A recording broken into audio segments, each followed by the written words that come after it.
Assalamualaikum warahmatullahi wabarakatuh. Perkenalkan, nama saya Widya Sapsari, NIM K7119105 dari kelas 3B, Program Studi Pendidikan Guru Sekolah Dasar, Fakultas Keguruan dan Ilmu Pendidikan Universitas 11 Maret. Di sini saya akan menjelaskan mengenai konsep bunyi. Kalian tahu nggak sih getaran itu apa? Jadi, getaran adalah suatu peristiwa gerak bolak-balik secara berkala melalui suatu titik keseimbangan. Nah, getaran memiliki dua jenis, yaitu getaran bebas dan getaran paksa. Yang pertama adalah periode. Periode merupakan waktu yang diperlukan untuk menempuh satu getaran. Periode memiliki rumus T besar sama dengan T kecil per N besar. Yang kedua adalah frekuensi. Frekuensi adalah jumlah getaran yang melewati titik tertentu di dalam satu detik. Frekuensi memiliki rumus F sama dengan N per T. Yang ketiga adalah simpangan. Simpangan adalah jarak yang ditempuh benda bergetar dan dihitung dari titik kesetimbangan. Lalu hubungan antara periode dan frekuensi adalah saling keterbalikan, yaitu T sama dengan T per N menjadi T per T besar sama dengan F kali T, dan F sama dengan N per T menjadi F sama dengan seperti. Getaran pada pegas. Di sini mula-mula pegas digantung tanpa adanya beban. Kemudian di ujung pegas diberi beban sehingga pegas meregang sejauh Y. Lalu pada posisi tersebut pegas belum mengalami gerakan. Titik P masih merupakan titik kesetimbangan. Getaran pada bandul. Satu kali getaran penuh adalah saat benda bergerak dari titik A lalu ke B, kemudian ke C, dan balik lagi ke B dan ke A. Simpangan terjauh pada bandul yaitu pada titik A atau titik C. Simpangan terjauh ini disebut dengan amplitudo.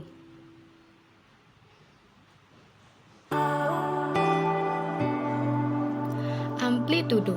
Apa sih amplitudo itu? Amplitudo yaitu sebuah pengukuran skala yang non-negatif dari besar osilasi suatu gelombang. Gelombang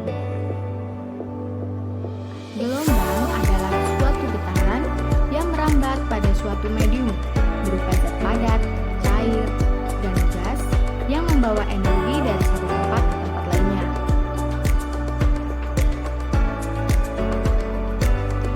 Besaran gelombang dibagi menjadi empat, gelombang, yang kedua periode gelombang, lalu frekuensi gelombang, dan cepat rambat gelombang. Kalian bisa melihatnya dalam slide berikut.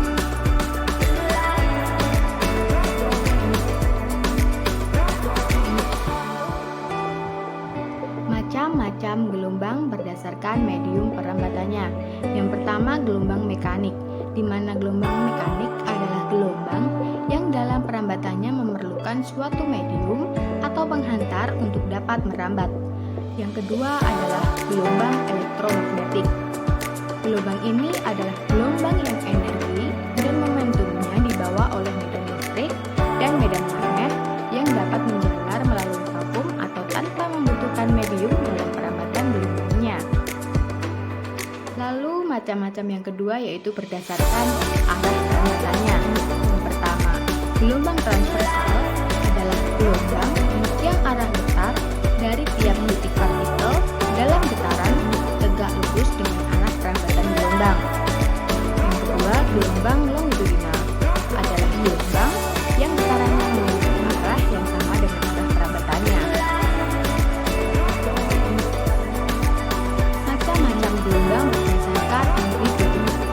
Yang pertama, gelombang berjalan adalah gelombang yang memiliki amplitudo tetap di titik, artinya setiap titik yang dilalui gelombang amplitudonya selalu sama besar. Dan yang kedua, gelombang stasioner adalah perpaduan antara gelombang datang dan gelombang pantul yang amplitudo dan frekuensinya sama tetapi arah rambatnya berlawanan. Sifat-sifat gelombang. Yang pertama, pembiasan atau refraksi. Yang kedua, difraksi atau pelenturan. Yang ketiga, refleksi atau pemantulan. Dan yang keempat, dispersi.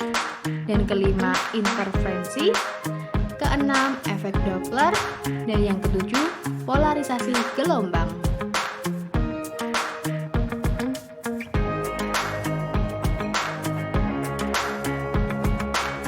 Jadi, bunyi adalah sebuah gelombang longitudinal yang merambat melalui medium tertentu. Bunyi dapat terjadi karena adanya getaran, sehingga tercipta sebuah sistem suara yang pada akhirnya bunyi tersebut bisa didengar oleh kebanyakan manusia. Tingkat kecepatan yang dihasilkan bunyi tergantung dari jarak yang dikeluarkan oleh sumber bunyi tersebut. Semakin dekat medium penghantar bunyi, semakin cepat pula bunyi tersebut ditangkap dan diterima. Syarat terjadinya bunyi ada 3. Yang pertama, adanya sumber bunyi. Sumber bunyi misalkan dalam alat musik, suara manusia, suara kendaraan, atau yang lainnya. Kemudian yang kedua, adanya medium perambatan. Medium perambatan merupakan zat perantara yang menghubungkan antara sumber bunyi dan penerima bunyi. Yang ketiga, adanya penerima bunyi. Penerima bunyi biasanya merupakan makhluk hidup. Mereka menerima frekuensi yang akan dideteksi oleh indera telinga. Frekuensi bunyi terbagi menjadi 3, yaitu yang pertama infrasonik. Infrasonik yaitu frekuensi bunyi berkisar antara 20 Hz ke bawah, di mana frekuensi ini manusia tidak bisa mendengarkan bunyi. Hanya beberapa hewan yang dapat mendengarkan frekuensi ini, antara lain gajah dan lumba-lumba. Yang kedua adalah audiosonik. Gelombang ini berkisar antara 20 Hz sampai 20 kHz. Gelombang ini bisa didengar oleh telinga manusia. Yang ketiga adalah ultrasonik, di mana frekuensinya sekitar 20 kHz ke atas dan manusia juga tidak dapat mendengarnya. Hanya beberapa hewan yang dapat mendengarnya, seperti kelelawar dan ikan paus. Penerapan gelombang bunyi. Jadi, gelombang bunyi dapat dimanfaatkan oleh manusia, di antaranya untuk 1. Mengukur kedalaman laut, kedua kacamata tunanetra, ketiga pencitraan medis, keempat terapi medis dengan bunyi ultrasonik, kelima mengetahui keadaan bagian dalam bumi, keenam mengetahui siang dan malam, ketujuh remote control, dan kedelapan mencuci benda dengan ultrasonik. Nada dan desah. Nada adalah bunyi yang frekuensinya tetap, sedangkan desah adalah bunyi yang frekuensinya tidak teratur. Nada bunyi ini bergantung dengan frekuensi sumber bunyi. Semakin tinggi frekuensi sumber bunyi, semakin tinggi nada bunyi yang dihasilkan. Lalu kuat bunyi atau intensitas bunyi, yaitu keras atau lemahnya bunyi yang terdengar. Kuat bunyi bergantung pada amplitudo. Semakin besar amplitudo getaran sumber bunyi, semakin keras bunyi yang dihasilkan. Lalu adanya cepat rambat bunyi. Cepat rambat bunyi adalah jarak yang ditempuh oleh bunyi tiap satuan waktu. Faktor yang mempengaruhi cepat rambat bunyi, yang pertama adalah medium tempat gelombang bunyi itu dirambatkan, yang kedua adalah suhu. Cepat rambat bunyi memiliki rumus V sama dengan S bagi T, di mana V adalah cepat rambat bunyi, S adalah jarak, dan T adalah waktu. Pemantulan bunyi. Pemantulan bunyi adalah suatu peristiwa yang terjadi akibat pemantulan bunyi terhadap dinding pantul, kemudian gelombang bunyi tersebut menyebar kemana-mana. Pemantulan ini terjadi karena Gelombang bunyi menabrak bidang pantul, kemudian gelombang bunyi tersebut dipantulkan oleh bidang pantul tersebut. Selanjutnya, hukum pemantulan bunyi. Hukum pemantulan bunyi berbunyi, bunyi datang, garis normal, dan bunyi pantul terletak dalam satu bidang datar. Sudut datang sama besar dengan sudut pantul.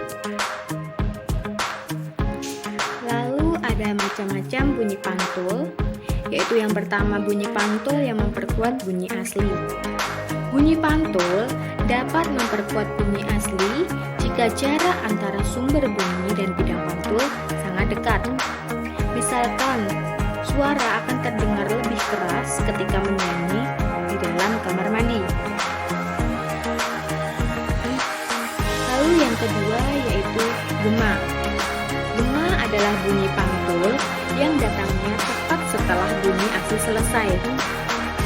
Pada bunyi gema, suara asli terdengar seperti dua kali diucapkan. Bunyi akan memantul apabila mengenai benda yang memiliki permukaan yang keras dan tidak mudah tertembus oleh gelombang. Lalu yang ketiga adalah gaung atau kerdam. Gaung adalah bunyi yang terdengar hampir bersamaan dengan bunyi asli. Akibatnya, bunyi asli menjadi tidak jelas karena bunyi pantul seakan mengecokkan bunyi asli. Bunyi pantul yang terdengar dari jenis gaung hanya sebagian. Contohnya, kalian bisa lihat di slide ya. Lalu kita masuk mengenai resonansi.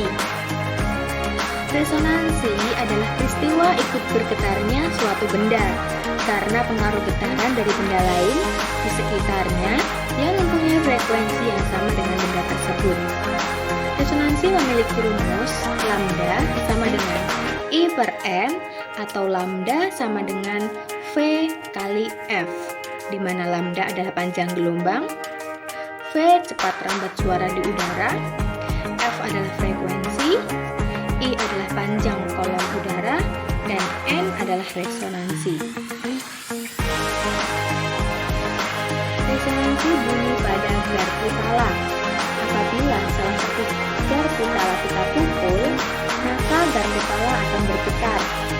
Hal ini menyebabkan gar putala lainnya juga ikut bergetar karena frekuensi keduanya sama. Frekuensi bunyi pada gar putala dipengaruhi oleh bentuk gar putala, bahan gar putala, dan besar kecilnya gar putala. Selanjutnya adalah peristiwa resonansi kolom pada udara. Adapun syarat untuk terjadinya resonansi bunyi pada kolom udara adalah terbentuk simpul gelombang pada permukaan air dan ujung tabung bagian atas sebagai perut gelombang. Lalu resonansi selaput tipis. Jika ada bunyi dari luar yang masuk lewat lubang telinga, maka selaput gendang pendengaran akan bergetar. Dengan adanya getaran ini, terjadilah resonansi. Akibat dari resonansi yaitu kita dapat mendengar bunyi-bunyi di sekitar kita. Lalu ada juga kerugian akibat resonansi, yaitu bunyi ledakan bom yang sangat keras dapat menimbulkan getaran yang dapat meruntuhkan gedung-gedung. Kemudian, getaran kereta api yang lewat menyebabkan bagian-bagian rumah yang ada di pinggir rel ikut bergetar. Nah, kurang lebih itu mengenai penjelasan dari konsep bunyi. Nah, itu tadi kurang lebih mengenai konsep bunyi. Jika ada kurangnya saya mohon maaf, dan jika ada lebihnya semoga bermanfaat. Wassalamualaikum warahmatullahi wabarakatuh.